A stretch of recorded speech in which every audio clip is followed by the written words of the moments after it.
Good morning class 12 students. I hope all of you are safe at home.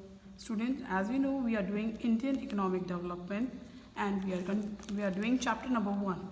Students, in my previous video, I have already explained till topic 6. Today, we are going to start the 7th topic and the name of the topic is Occupational Structure on the Eve of Independence. Students, this is very easy portion of this chapter. Occupational structure refers to distribution of working population across primary, secondary and tertiary sector of the economy. Occupational structure means that the working population, distribution of working population in which sector they are working. First sector is the primary sector, second is primary sector, second is secondary sector and third is tertiary sector, and we are talking about at the time of 1951. After the British rule. So most of the, as you see this table, it shows that the primary sector in 1951 includes 72.7%, which was very high. Secondary sector includes only 10.1% and tertiary sector includes 17.2%, which shows that maximum population of the country was engaged in the agriculture.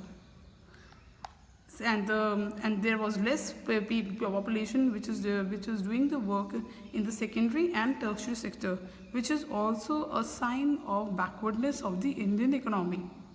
So let's start with the explanation of this table.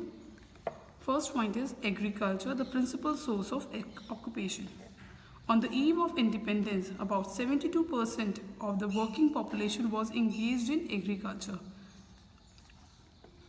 Till where I am marking it, I am making a bracket over here.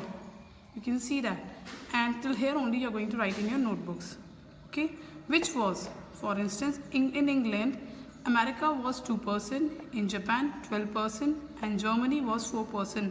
That means in India, maximum population was working in agriculture sector. Whereas in other countries, only America is 2%, Japan 12% and Germany 4%, which was very less. It establishes backwardness of Indian economy at the time of independence. Now, this was a very important time part, which shows that there is lack of technology in India. People are illiterate. That's why the maximum population of that time is working in the agriculture sector. Industries and significant source of occupation. On the eve of the points with the lines which have been highlighted should be written in your notebook. On the eve of independence, barely 9.0% of the working population in India was engaged in the manufacturing industry, mining, as against 72% in USA, 42% in England and 39% in Japan. See, the data shows here is that only in India 9.0% of the working population was engaged in the secondary sector, which is very less as compared to the other countries. US was 32%, England was 42% and Japan is 39%, which is very high. Again, it is occupying the low working population in the industrial sector shows the backwardness of the Indian economy at the time of independence. Third is unbalanced growth. Why question can be asked here is Indian economy is considered as and there was an unbalanced growth in Indian economy at the time of 1951. Why? What is balanced growth first of all?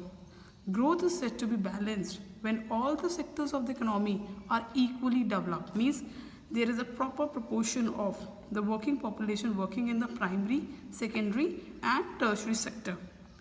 As you know that there was unbalanced growth because maximum population was engaged in the agriculture sector and the very less in the secondary and tertiary sector. Again, which is the conclusion that Indian economy at the time of independence was loop-sided and therefore backward. So, okay, stars, this complete your topic 7. Thank you.